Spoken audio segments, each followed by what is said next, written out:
Ézéchiel chapitre 37 du verset 1 au verset 10. Si vous y êtes, je fais la lecture dans la parole du Seigneur.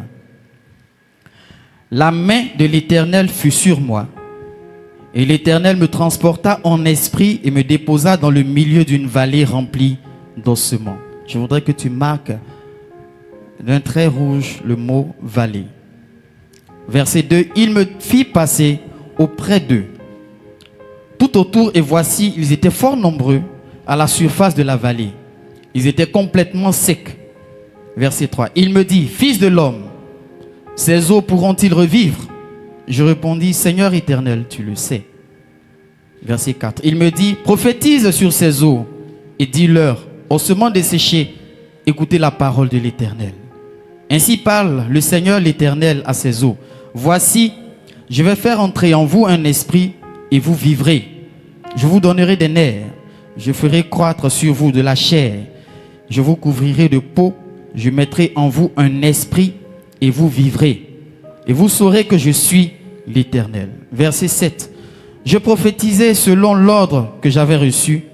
Et comme je prophétisais, il y eut un bruit. Et voici, il se fit un mouvement. Et les eaux s'approchèrent les uns des autres. Je regardai et voici, il leur vint des nerfs, la chair crue, et la peau les couvrit par-dessus. Mais il n'y avait point en eux d'esprit. Il me dit, prophétise et parle à l'esprit. Prophétise, fils de l'homme, et dis à l'esprit, ainsi parle le Seigneur l'Éternel. Esprit vient des quatre vents, souffle sur ces morts, et qu'ils revivent. Enfin, le verset 10. Je prophétisai selon l'ordre qu'il m'avait donné. Et l'esprit entra en eux, et il reprit vie, et ils se tinrent sur leurs pieds. C'était une armée nombreuse, très nombreuse. Amen. Je disais, c'est un passage que nous connaissons. Je crois même que le pasteur Ézéchiel nous a enseigné une fois sur ce texte. Et ce matin, je viens te parler du pouvoir de la parole en présence de l'esprit. Le pouvoir de la parole en présence de l'esprit. Quand vous allez dans le dictionnaire et que vous cherchez la définition du mot vallée, je voudrais que quelqu'un le fasse rapidement. Si quelqu'un peut aller sur Google, ou si quelqu'un a un dictionnaire dans son portable, regardez la définition de la vallée.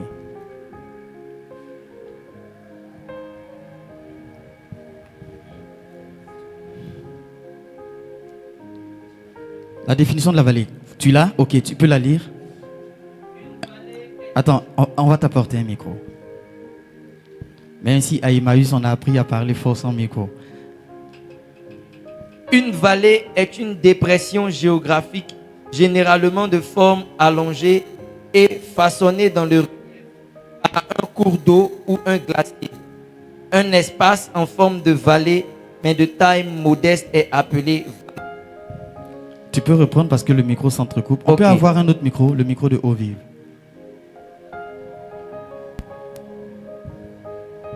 Une vallée est une dépression géographique, généralement de forme allongée et façonnée dans le relief par un cours d'eau ou un glacier. Ou un glacier.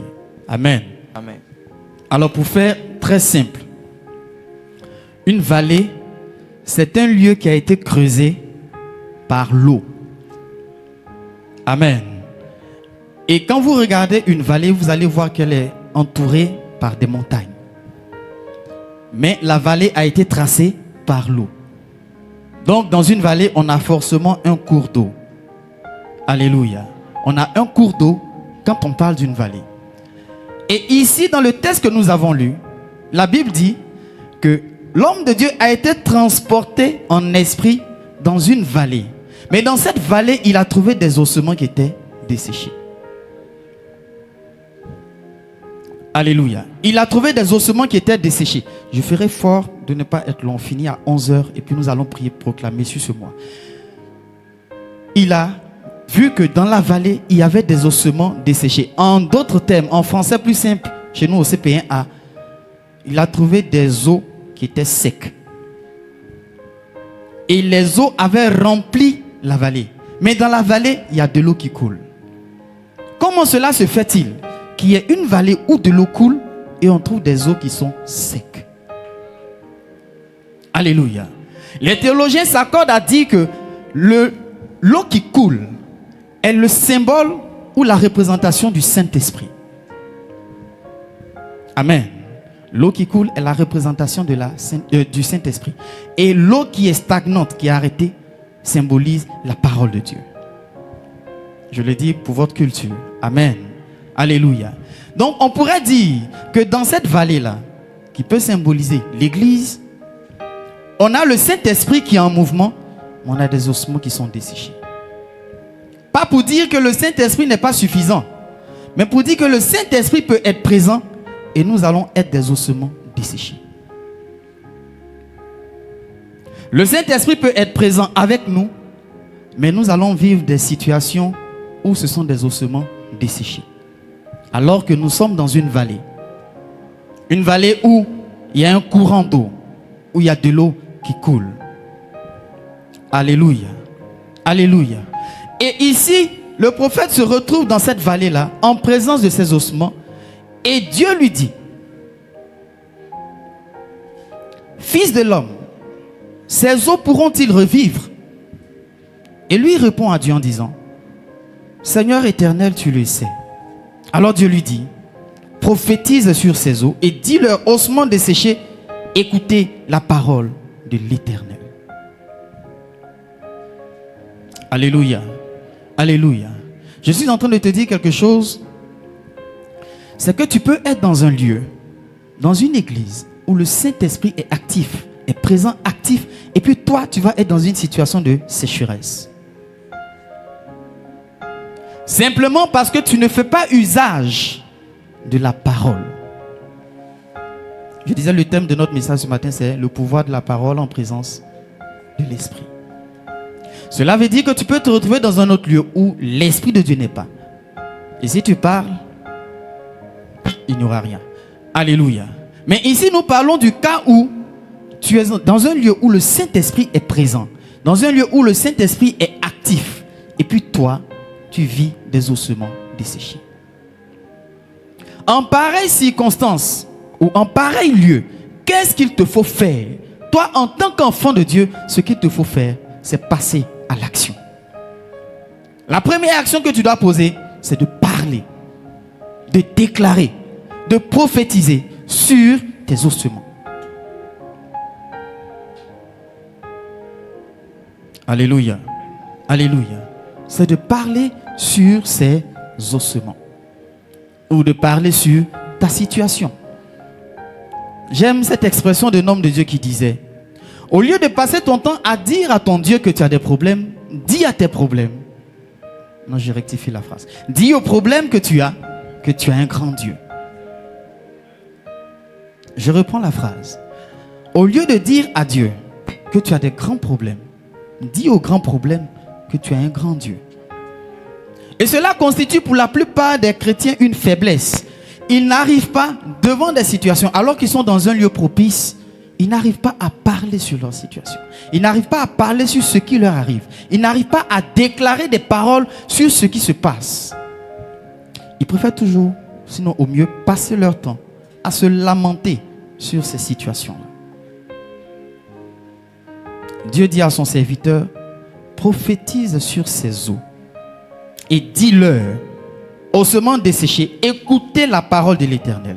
Ainsi parle le Seigneur, l'Éternel à ses eaux. Voici, je vais faire entrer en vous un esprit et vous vivrez.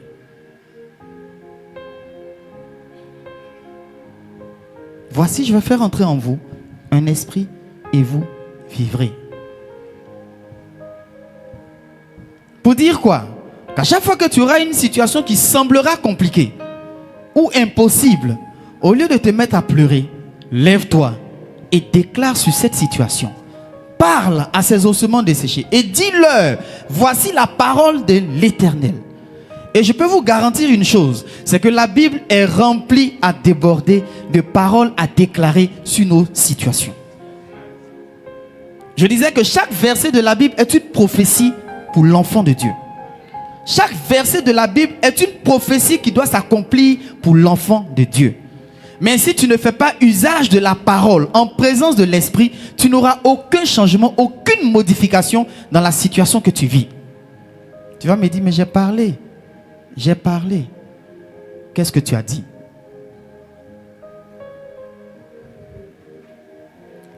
Ici, le Seigneur donne des instructions bien claires à son serviteur en lui disant, dis-leur, en parlant aux autres, dis-leur, au seulement desséché, écoutez la parole de l'Éternel.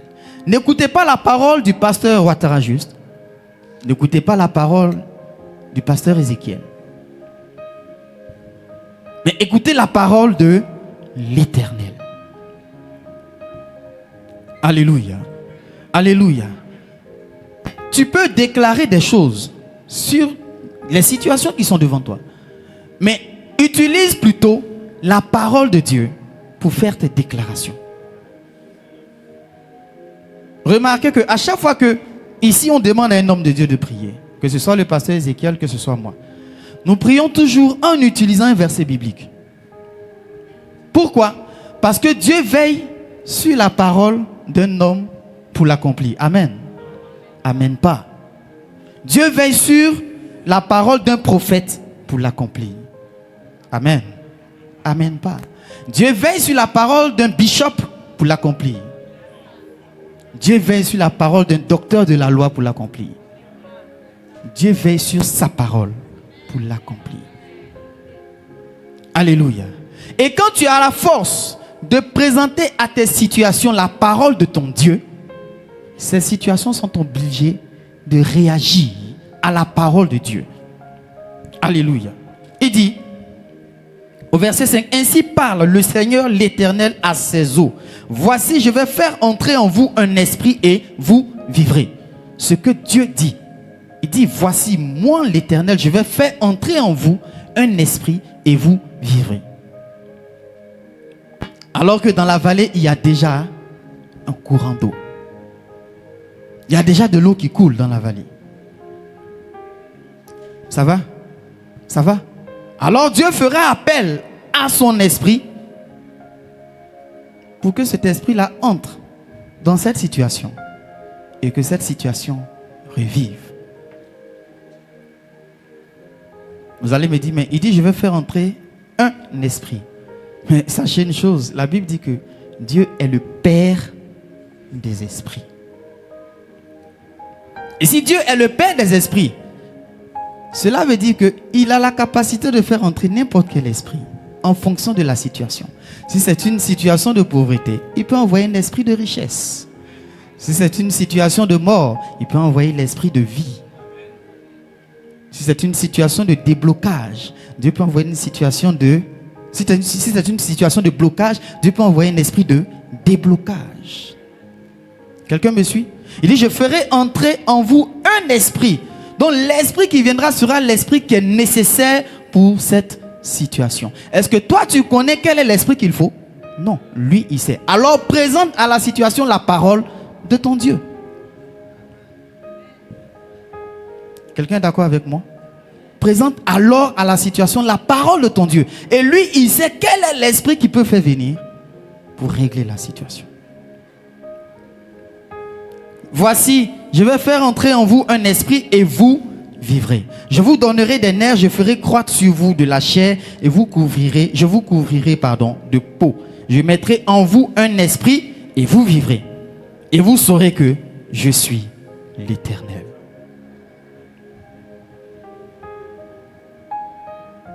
Verset 7, je prophétisais selon l'ordre que j'avais reçu. Et comme je prophétisais, il y eut un bruit et voici, il se fit un mouvement et les eaux s'approchèrent les uns des autres. Quand l'homme de Dieu a déclaré la parole que Dieu lui a communiquée, alors il a vu qu'il y a eu un mouvement. Les eaux ont commencé à se rapprocher les uns des autres. Cela veut dire quoi? Quand il est arrivé dans la vallée, il a trouvé rien que des squelettes. Rien que des squelettes. Or, on sait une chose, à un moment donné, quand les eaux deviennent secs, ils deviennent légers. Donc même s'il y a un grand vent, et dans une vallée, il y a toujours du vent qui souffle. Si le vent est fort, le vent peut disperser les ossements. Mais à la parole déclarée, les ossements ont commencé à se rapprocher les uns des autres. Donc l'esprit qui a accompagné cette parole déclarée avait la capacité de rapprocher les situations qui étaient trop éloignées pour être réglées. Sinon les parties de cette situation qui étaient trop éloignées pour être réglées. On peut se permettre de jouer les petits dieux en disant que l'esprit que Dieu a envoyé, c'était un esprit de rapprochement. Donc, je ne dis pas que c'est forcément ça. Je dis je joue les petits dieux. Alléluia. Et à la suite au verset 8, il dit, je regardais et voici, il vint des nerfs, la chair crue et la peau les couvrit par-dessus. Mais il n'y avait point en eux d'esprit. En d'autres termes, il n'y avait pas encore de vie. Les os se sont rapprochés. Les nerfs ont poussé. Les muscles ont poussé. La chair a poussé. La peau est venue couvrir. Mais ils étaient encore inertes. Alléluia. Ils étaient encore inertes. Ils n'étaient pas capables de bouger. Et verset 9, Dieu dit encore, prophétise et parle à l'esprit. Je peux continuer? Prophétise, fils de l'homme, et dis à l'esprit. Ainsi parle le Seigneur l'Éternel. Esprit, viens des quatre vents, souffle sur ces morts et qu'ils revivent. Je prophétisais selon l'ordre qu'il m'avait donné. Et l'esprit entra en eux et ils reprirent vie. Et ils se tinrent sur leurs pieds. C'était une armée nombreuse, très nombreuse. Alléluia. Alléluia. Donc, premièrement, il prophétise selon ce que Dieu lui dit. Et les ossements se mettent à se rapprocher les uns des autres. Donc, un os de bras quitte quelque part là-bas. Il vient. Un os de pied quitte là-bas.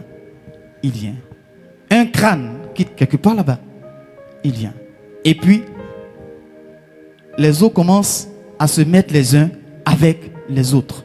Jusqu'à ce qu'on obtienne un squelette formé. Alléluia. On pourrait dire, c'est fait. Mais il dit, il constate une chose. C'est vrai, la chair a poussé, tout et tout. Mais il n'y a pas encore de vie. Et Dieu lui dit encore, cette fois-ci, prophétise et parle à l'esprit. Premièrement, il a prophétisé, il a parlé aux ossements. Deuxièmement, il prophétise et il parle maintenant à l'esprit. On peut prendre ça comme modèle dans nos prières. On peut prendre ça comme modèle. Quand tu as une situation qui se présente, parle à la situation. Et deuxièmement, parle à l'Esprit de Dieu. Je disais tout à l'heure, au lieu de passer ton temps à dire à ton Dieu, Seigneur, j'ai des problèmes. Prends plutôt le temps de dire à tes problèmes, écoutez, j'ai un grand Dieu. Et quand tu as fini de leur dire, tu dis maintenant à ton Dieu, Seigneur, voici.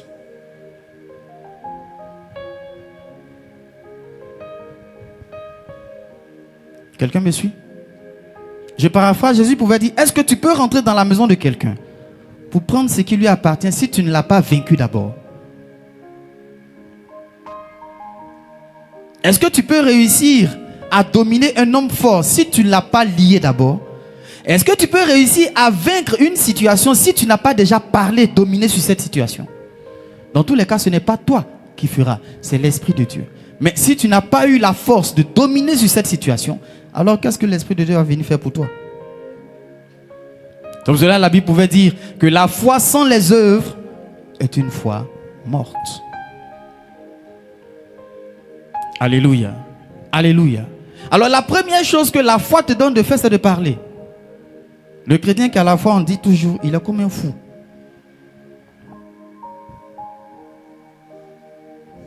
Amen. Il est comme un fou. Parce que quand il est devant une situation, il ne sait plus comment ça parle. Mais il a quel problème? On dit le monsieur est mort, toi tu es en train de parler. Nous on pleure, toi tu parles. Il dit oui, je sais ce que je fais. Je suis en train de parler à cette situation. Et maintenant quand j'ai fini, Esprit de Dieu, viens et anime ce corps de vie. Quelqu'un me suit? Quelqu'un me suit? Je disais toujours et je le dirai encore, à chaque fois que vous m'appelez pour me dire, pasteur, voilà telle situation. La plupart du temps, la réponse que je vous donne, c'est « Ok, j'ai compris. » N'est-ce pas? Pour ceux qui ont eu l'occasion de m'appeler ou même avec qui on a échangé par message. « Papa, voici la situation, voilà ce qui se passe, voilà. » La première réponse que je vais te donner, « Ok, c'est compris. » Parce qu'au moment où tu m'expliques la situation, que je te dis « Ok, j'ai compris », j'ai le temps de dire à la situation, mais écoute, tu n'as pas de raison d'être là. Tu n'as pas de raison d'exister. Et quand j'ai fini, maintenant, je peux me tourner vers mon Dieu pour lui dire, Seigneur, voici la situation qui se présente. Et elle n'a pas de raison d'être. Viens et change les données. Il a prophétisé sur les ossements. Les ossements se sont rapprochés. Et maintenant, il déclare, il parle à l'Esprit de Dieu. Viens des 4 vents. Alléluia. Alléluia. Et quand il a fini de faire cette déclaration, cette prophétie, quand il a fini de parler à l'Esprit, la Bible dit qu'effectivement, l'Esprit est venu sur ces ossements. Enfin, sur ces corps, ces cadavres. Et ils se sont levés. Ils étaient debout, arrêtés sur leurs pieds. Et c'était une armée très nombreuse. Amen. Mais cette armée nombreuse qui s'est composée là maintenant par l'Esprit de Dieu ne viendra pas pour autre chose sinon pour combattre en faveur de celui qui a déclaré. Est-ce que je parle à quelqu'un? Pour dire que lorsque tu auras considéré la situation qui est devant toi et que tu auras déclaré sur cette situation, tu as fini, tu as parlé à l'Esprit de Dieu. L'Esprit de Dieu vient agir. L'action du Saint-Esprit va changer cette situation en ta faveur. Quelqu'un me suit? Quelqu'un me suit? Je dis, je ne serai pas long. Il me reste quelques secondes. Et j'ai fini. Donc, nous pouvons être dans la vallée, comme ici à Prodige, où l'Esprit de Dieu est là, actif. Et puis, nous allons vivre des situations d'ossements desséchés. Mais lorsque tu vis des situations d'ossements desséchés, aie la force de déclarer sur ces situations-là. Parle sur la base de la parole de Dieu. Je le répète, parle sur la base de la parole de Dieu. Mais tu ne peux pas parler sur la base de la parole de Dieu si tu ne connais pas la parole de Dieu. Vous savez pourquoi je demande à ce que chaque dimanche, quelqu'un vienne nous partager l'une de ses méditations? C'est pour vous pousser à connaître la parole de Dieu. Plus tu as la connaissance de la parole de Dieu, plus tu as les mots pour parler. Regardez, Jésus a été emmené dans le désert par l'Esprit pour être tenté. Et quand le diable est venu vers lui avec une parole. Et Jésus a répliqué à cette parole avec une parole. Quelqu'un me suit? Le diable vient et puis il lui dit, écoute, tu as faim. Voici des cailloux. Ordonne qu'ils se transforment en pain. Et puis tu vas manger parce que tu as faim. Est-ce que Jésus n'avait pas faim? 40 jours, 40 nuits, jeûne. Ah, même si tu es Dieu, là, sur terre, tu vas avoir faim. Parce que Jésus même a eu des moments où il a dormi. Alléluia. Donc Jésus avait effectivement faim. Et puis, Satan lui propose de transformer des cailloux en pain. Ce qui n'est pas impossible pour lui. Il peut le faire, mais il dit quoi? Il est écrit que l'homme ne vivra pas seulement de pain. Est-ce que ce n'est pas écrit? C'est écrit dans la Bible. L'homme ne vivra pas seulement de pain, mais de toute parole qui sort de la bouche de l'Éternel. Alléluia. À la suite, le diable envoie encore sur une autre montagne. Et puis il lui montre tous les trésors, toutes les richesses, toute la gloire de la terre. Il lui dit, si tu te prosternes devant moi, que tu m'adores, je vais te donner ça. Il dit, il est écrit, tu adoreras le Seigneur, l'Éternel, ton Dieu, lui seul. Alléluia. À la suite, le diable l'envoie sur le toit du temple. Et puis il lui dit, jette-toi. Parce qu'il est écrit. Tu sais réciter la parole de Dieu? Non. Il est écrit, si tu sautes, il va envoyer ses anges, ils vont t'attraper. Ne même pas que ton pied touche un caillou. Et Jésus lui répond quoi? Il est écrit, tu ne tenteras pas l'Éternel ton Dieu. Alléluia. Le diable envoie la parole de Dieu. Satan envoie la parole de Dieu. Si toi tu ne connais pas la parole de Dieu, qu'est-ce que tu pourras déclarer sur cette situation? Parce que Dieu veille sur lui sa parole pas sur toi ta parole. Dieu ne veille pas sur tes sentiments. Dieu ne veille pas sur tes émotions. Si tu te mets à pleurer devant Dieu, c'est bien. Mais c'est pas ça Dieu regarde pour t'exaucer. Je suis désolé. Dieu attend que tu sois sincère, oui. Mais il ne regarde pas le fait que tu te mettes à pleurer. Pourquoi est-ce que Dieu a répondu à Anne, mère de Samuel? Parce qu'elle est rentrée dans les intérêts de Dieu. En ce temps-là, Dieu cherchait quelqu'un. Dieu cherchait quelqu'un qui allait parler de sa part. Parce que le sacrificateur Élie et ses enfants avaient commencé à déconner. Excusez-moi du terme. Ils avaient commencé à déconner. Donc Dieu cherchait quelqu'un qui allait les remplacer.